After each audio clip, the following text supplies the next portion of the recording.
Lecture 7, Augustine, Part 2.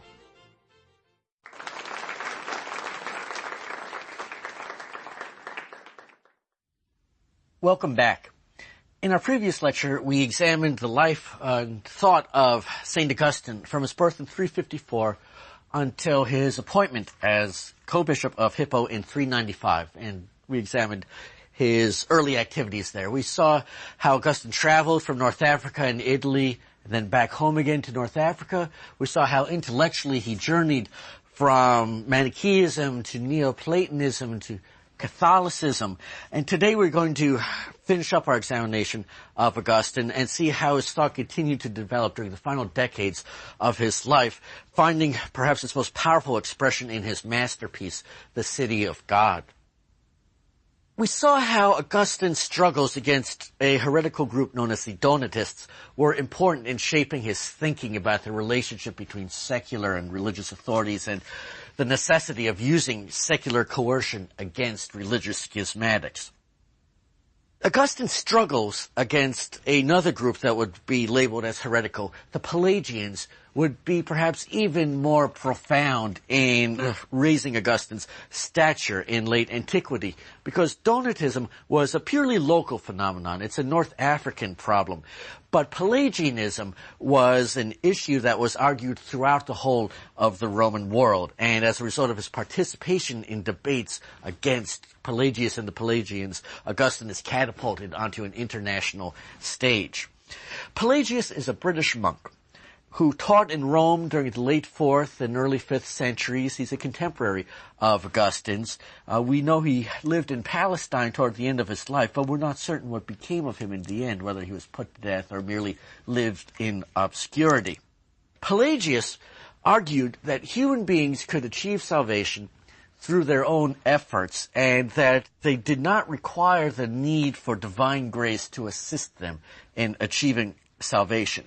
According to Pelagius, once a person had been baptized and had become familiar with the teachings of Jesus of Nazareth, that person could remain completely free from sin throughout his or her lifetime by simply adhering to the teachings and example of Jesus. Pelagius rejected the existence of original sin, and as a consequence, he rejected the necessity of infant baptism, since there's no original sin that needs to be wiped out through baptism. According to Pelagius, a God who would punish countless generations of human beings for the sins of a distant ancestor, a God who sent helpless newborn babies to hell simply because their parents could not get to a baptismal font in time, and a God who issued commandments to people when God knew full well people could not obey those commandments. Such a God was unjust. Such a God was incompatible with Christianity, at least as Pelagius understood it. The reason for the present misery and suffering of the human race, which Pelagius could hardly deny, it's not original sin, and it is not punishment imposed upon humanity for original sin. Misery and suffering are the result of bad habits that were acquired during the pre-Christian pagan past, when people had developed forms of behavior that made them unhappy. Once pagan habits and practices had been gotten rid of, once people lived more in accordance with the Gospels, then people would be able to achieve happiness in this world. Indeed, humanity, according to Pelagius, would one day be able to achieve nearly the same happiness, perhaps even the same happiness that Adam and Eve had enjoyed in paradise originally. And when that came to pass, according to Pelagius, life on earth and life in heaven would not be all that different. Augustine was having none of this. And during the 410s, Augustine wrote and preached against Pelagius and Pelagian ideas. He would continue to do so until the end of his life. And he's able to rally Christians against Pelagius and Pelagianism by embracing the necessity and the usefulness of infant baptism, to which many Christians had an emotional and a psychological attachment. Those familiar with the history of the Protestant Reformation will know how Anabaptists who denied the necessity for infant baptism aroused horror in contemporaries and are often treated quite brutally. People depended on infant baptism psychologically because it was something they could do for infants and children whose survival was a very dicey proposition. Odds were your children were not going to make it to adulthood, and this was the one thing you could do to ensure their happiness in the next world, since they were often not going to spend very long in this one. And Augustine's embracing of the necessity of infant baptism could resonate with Christians who might not understand the intricacies of Pelagian theology and Augustinian theology. For Augustine, Pelagians vastly overestimated human freedom of the will. And in denying the existence of original sin, they missed out entirely on the devastating consequences of original sin for human nature, and they were blind to the permanence of suffering in the world.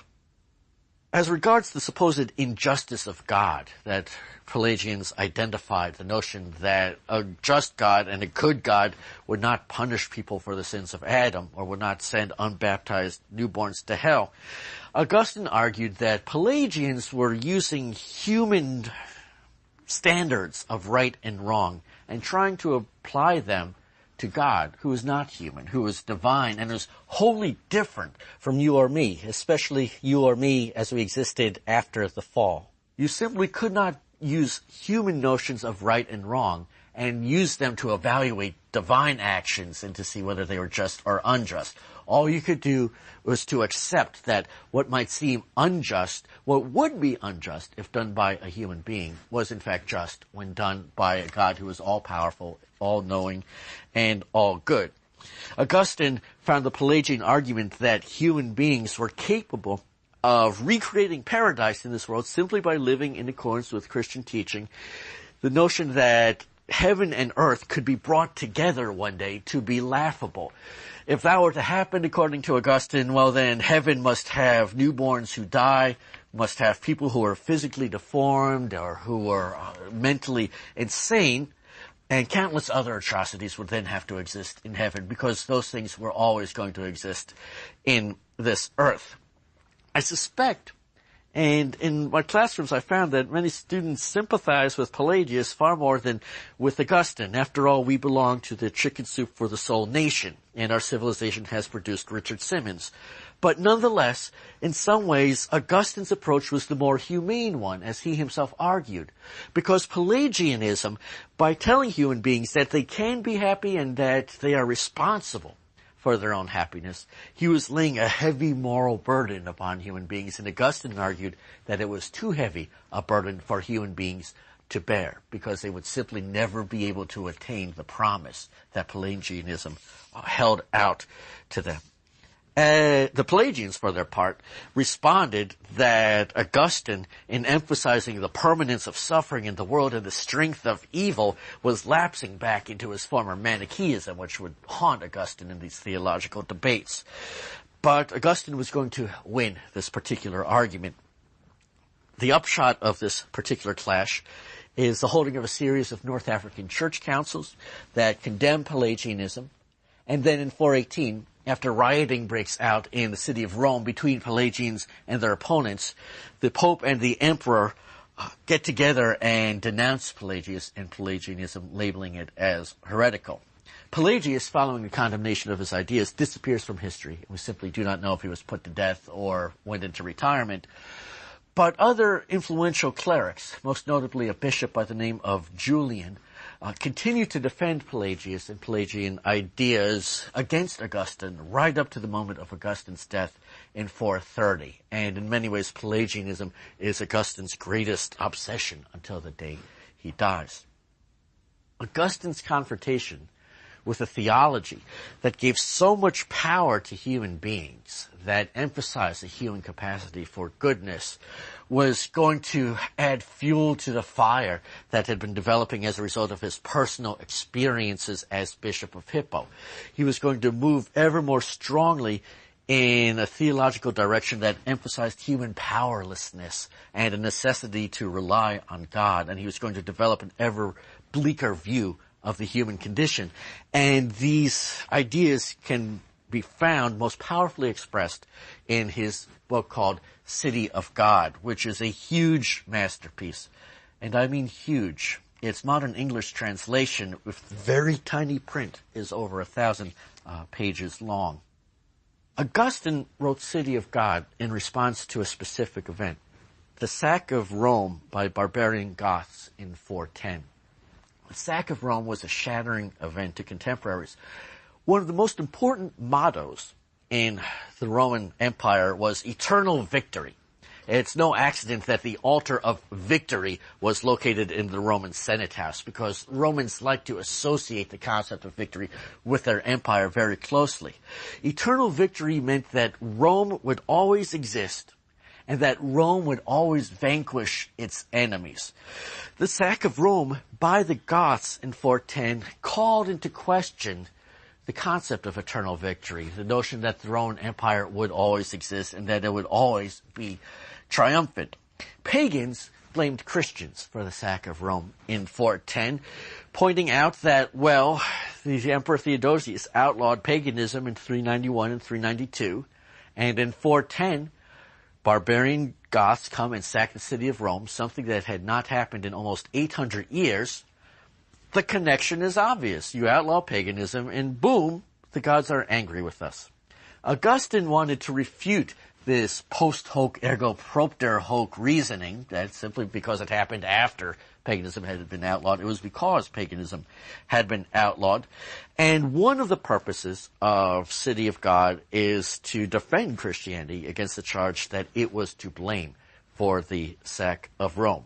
But Augustine was going to use City of God to do far more than answer this specific charge, because he was going to use this text to develop his ideas about the Roman Empire as a whole, about the pagan past and its relationship to the Christian present. In more than 1,000 pages, there are few topics that Augustine did not tackle in this book. He produced the first 3 books that comprise the City of God already by 413, and the last of the 22 books within City of God appears in 426. In City of God, Augustine does not condemn entirely the pagan classical past or the Roman Empire. To the end, he always had a certain appreciation for certain aspects of the Roman Empire and for pagan philosophy. He expresses admiration for certain pagan philosophers. Despite abandoning Neoplatonism, Augustine always had a sneaking admiration for Plato, and he acknowledges that some pagan philosophers led irreproachable personal lives, that their moral conduct was as good as any Christian might have wished for. He sees the Roman Empire, at least in its earliest days, as succeeding because of the admirable moral qualities of early Romans, that it was because they embraced certain virtues that they were able to create an empire that was as large as it was. And Augustine's City of God does not deny that there are pleasant aspects to human existence, and in certain passages he can rhapsodize about how wonderful it is to be a human being and the human mind's capacity for invention and the utility of the human body, about the beauty of the natural world. Nonetheless, in City of God, Augustine develops a searing critique of the Roman Empire and Roman history and of classical philosophy. He launches a blistering and uncompromising attack against paganism, and he paints a remarkably bleak portrait of human existence. As for what's wrong with the Roman Empire, well, to quote Augustine, now, to attack one's neighbors, to pass on, to crush and subdue more remote peoples without provocation, and solely from the thirst of dominion, what is one to call this but brigandage on the grand scale? Or to take an even more famous line, remove justice, and what are kingdoms but gangs of criminals on a grand scale? If an individual did what the Roman Empire had done, that individual would be thrown in jail, and justly so, for assault. Well, the only difference between the empire and an individual is that the empire was able to act with impunity because there was no power any higher than it. The only good that the Roman Empire could bring to the world, and this is not a negligible good, is justice, because the empire is able to maintain justice within its boundaries, and that helps to compensate to some extent for the brutal methods that were used in constructing the Roman Empire. But as Augustine pointed out, the good of justice was also a deeply flawed good, because human justice is very imperfect. You never know when you are sitting on a jury whether the person whom you've just convicted of a crime actually committed that crime. You can never know, even when an individual confesses. How do you know that the confession is not the result of mental delusion or is an attempt to cover for someone else? Because you can never really achieve justice in this world, because that would require perfect knowledge, which no human being can possess. The one good that the Roman Empire brings to the world has rather severe limitations. As for classical philosophy, well, like the Roman Empire, it has some redeeming qualities in the eyes of Augustine. Some philosophers are better than others, but it too is fundamentally flawed. And it is flawed because all classical philosophers, the good and the bad, had set for themselves the wrong goal, and had set for themselves an unattainable goal.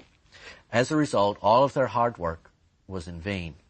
As Augustine put it, all these philosophers have wished, with amazing folly, to be happy here on earth and to achieve bliss through their own efforts. According to Augustine, there was no possibility of achieving happiness on earth, and therefore a philosophy devoted to defining the good life and what sort of life will bring you happiness would never be able to attain its goal. And in arguing against the classical notion that philosophy can lead you to happiness, a notion that Augustine had accepted during his Neoplatonic phase, Augustine seized upon a seeming inconsistency in classical philosophy.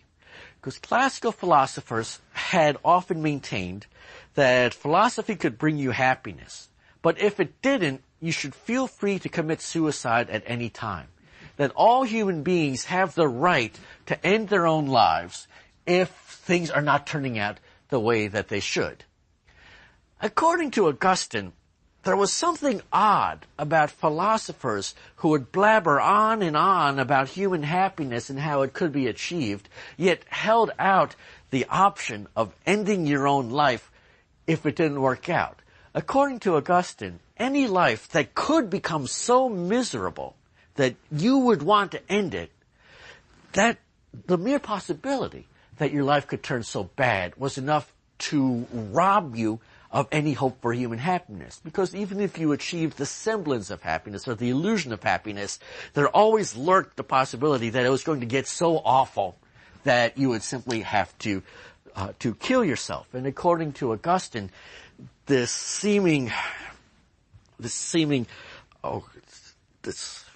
contradiction within classical philosophy revealed the fact that even pagan philosophers themselves realized that you couldn't ever really achieve human happiness. And Augustine detailed in City of God all the reasons why you could not achieve human happiness. Problem one is yourself and your body, which is a very fragile instrument. It is useful, but it breaks very often. You could be badly injured at any time. You could suffer a debilitating disease that would rob you of your natural beauty. You could lose your mind at any moment and be reduced to a vegetative state. Even if these things had not happened to you, you had to worry about them. And worrying about them was enough to rob you of any hope of happiness in this world. Nature, the weather's always too hot or too cold. And it either rains too much or it doesn't rain enough. Plus there are tornadoes. As for pets, and this is perhaps my favorite section of City of God, Augustine anticipated a number of Fox television specials when he discussed how pets might in fact turn on you and rip your throat out in the middle of the night when you least expected it. You think you can trust your little parakeet, but in fact it was always a possibility that you would have your eyes pecked out. As for other human beings, well, they're not much better than pets. They're just going to be another source of unhappiness in this world. True, there were some on whom you could rely, who are trustworthy, who were friends, who were, in fact, people whom you loved. They were going to die. And you had to worry about the fact that they might die sooner rather than later. As for the rest, they were going to betray you and cause you untold misery in your life. Augustine pointed out that the ties between human beings were very weak. After all, we're separated by countless languages. We're not even able to communicate with most of our fellow human beings. As Augustine pointed out, if a stray dog and a foreigner walked into the room, your first inclination would be to talk to the dog, wouldn't it? Rather than to the foreigner, because the foreigner has no chance of understanding you. What kind of world is it when you'd rather talk to animals than to fellow human beings? But what can you do about the language barrier? True, there will be moments when you experience a fleeting sense of satisfaction, when your body is working properly, or when it is, in fact, a beautiful day outside. But these are merely, in Augustine's view, consolations provided by God. They are consolations given to you so that you can muster the strength to endure your existence in this world and drag yourself onwards until the next disaster might befall you. Augustine was tough on classical philosophy, and many of his arguments, in fact, seized on weaknesses in that particular field of thought. He was tough on the Roman Empire. But he was harshest and in some ways most devastating when it came to paganism. Because while he could find some redeeming aspects in classical philosophy and in the Roman Empire, the pagan religion had nothing redeeming in Augustine's eyes. In paganism, Augustine seized upon certain aspects that he found to be rather ridiculous. For example, Romans entrusted the defense of their empire to their gods. They relied on their gods to give victory to them. Many of the gods in the Roman pantheon had been taken over from peoples whom the Romans had conquered. According to Augustine, if these gods had been unable to protect their own peoples from you, why in the world are you entrusting your empire to them? It's illogical. He also seized upon the sheer number and the limited responsibilities of many Roman gods. Because the Romans had thousands of gods. Gods for everything. Take the example of a door. There's no Roman god for the door. You have a god for the hinges and a god for the doorknob. You have a god for the threshold. If Roman gods can't even open a door by themselves, how in the world are they going to protect the whole of the Roman Empire? But paganism was not just ridiculous, according to Augustine. It was malevolent. It is demonic. It is, in fact, evil. Because the Roman gods, unlike the Christian God, do not provide rules of right behavior for their believers. They do not establish commandments that will help guide human beings in life so that they know what they should and should not be doing. They do not exemplify good behavior by any means. Roman mythology is filled with stories of gods behaving rather badly, stories that are reenacted in pagan worship services, which could turn quite bawdy at times, and which Augustine found wholly disgusting. Christianity is rather different. A Christian prayer service does not have a bawdy component to it. Instead, people receive moral instruction about what it is that they should be doing. And in that sense, it is a superior religion to paganism. Pagan religion was also tainted by the strong element of quid pro quo involved in pagan worship. Because pagans turned to their gods in the expectation of benefits in this world. You worship the gods because you didn't want the Tiber River to flood and because you wanted to win the lottery. And Christians, according to Augustine, that's not why you worship God. And Augustine was not wrong when he argued that there was this element of quid pro quo in Roman paganism. One of the most popular institutions in Roman paganism were oracles. And oracles were shrines located around the Roman Empire where individuals who had important questions that were weighing on their mind, should I take that sea trip across the Mediterranean or is my boat going to sink? Should I marry Julia Q or Claudia Q? You would go to the oracle And you would worship at the oracle. You would offer sacrifices, perhaps, or sprinkle incense on the altar. Sometimes you would even write down the question you had and leave it there for the priest to answer. In some cases, we have these questions, which open up a remarkable window into what bothered people in the Roman Empire. And the priest would think about it for a while and might perform more sacrifices, would open up the sheep's intestines and look inside and say, I see Claudia Q in your future, and you would know what it is that you wanted to do. For Augustine, that is not how you should worship God, and that is not why you should worship God. Christians do not worship God because God is going to help you to win the lottery. You do not worship God because God is going to tell you, don't get on that plane, it's going to crash. You worship God because God is all good, because God is all powerful, all knowing, because God is worthy of worship. And that is the superior form of worship, according to Augustine. The only hope for human beings, according to Augustine, was salvation in the next world, because this world really holds no promise for you. But even on the issue of salvation, Augustine took a harder line towards the end of his life than he had as a young man. In his sort of early Christian period, Augustine had taught a form of predestination. All religions that believe in an all-powerful, all-knowing God have to accept some form of predestination, but it was a relatively mild form of predestination in which predestination was equated with God's foreknowledge of what choices you would make during your lifetime. As a young man, Augustine accepted that at this point in time, God knows where we are all going to wind up. God knows what we are going to do 10 years, 20 years, 30 years down the line, and in that sense, our salvation is a foregone conclusion. But foreknowledge is not incompatible with free will. The fact that God knows what choices we will make does not mean that we're not making choices for ourselves. We are still making those choices.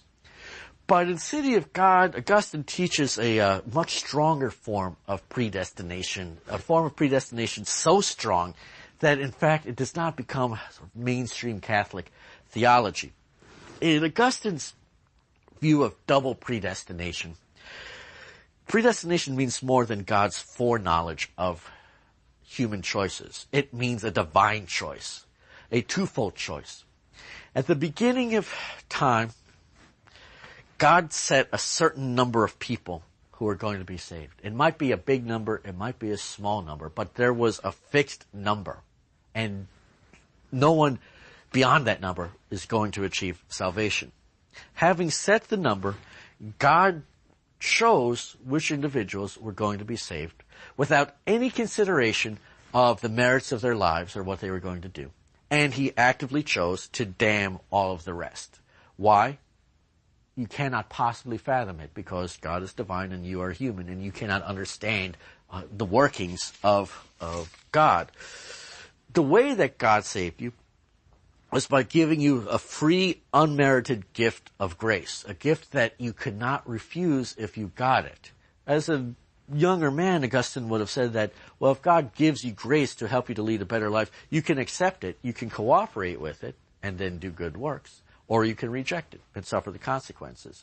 But towards the end of his life, Augustine believed that no, God's grace was so powerful and your ability to participate in your own salvation is so small that you get the grace and you cannot possibly turn it down. Some contemporaries were shocked by this concept of predestination, monks especially, the athletes of God, those who valued their own exertions, because it seemed to suggest that all of their exertions were for naught. Why am I practicing this ascetic lifestyle if God decided a long time ago whether I'm going to be saved or not? This teaching seemed to open the door to apathy. Why not behave in any old fashion if it's already been decided? Augustine denied that this form of predestination would lead to immoral behavior in this world, or should lead to immoral behavior in this world. God had commanded you to act in a certain way. You should act in that way. Solely because God commanded it, not because it was going to lead to your salvation. Baptism was necessary for salvation, and the sacraments are necessary for salvation because that is the means by which God will achieve your salvation.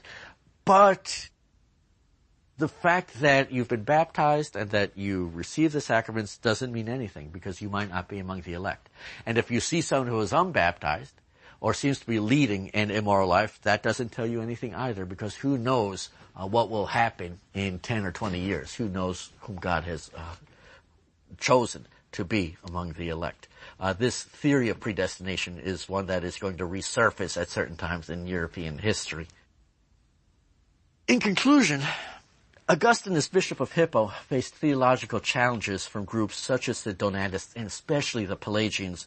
And confronted with a theology that emphasized human goodness, Augustine in turn developed a theology that emphasized more and more human helplessness, the necessity to rely totally on God for your salvation, and the inability of human beings to achieve happiness in this world. His critique of the Roman Empire and of classical philosophy contained elements of appreciation for both, but nonetheless contained elements of rather harsh judgment against the two of them. And these judgments would matter because Augustine's writings will be pored over and argued over for well over 1,000 years after his death. Having dealt with the subject of religion now for several lectures, let's turn back to the history of the Roman Empire and figure out why it was that the Goths were able to sack Rome in 410 and what the Vandals were doing outside of Hippo when Augustine died in 430.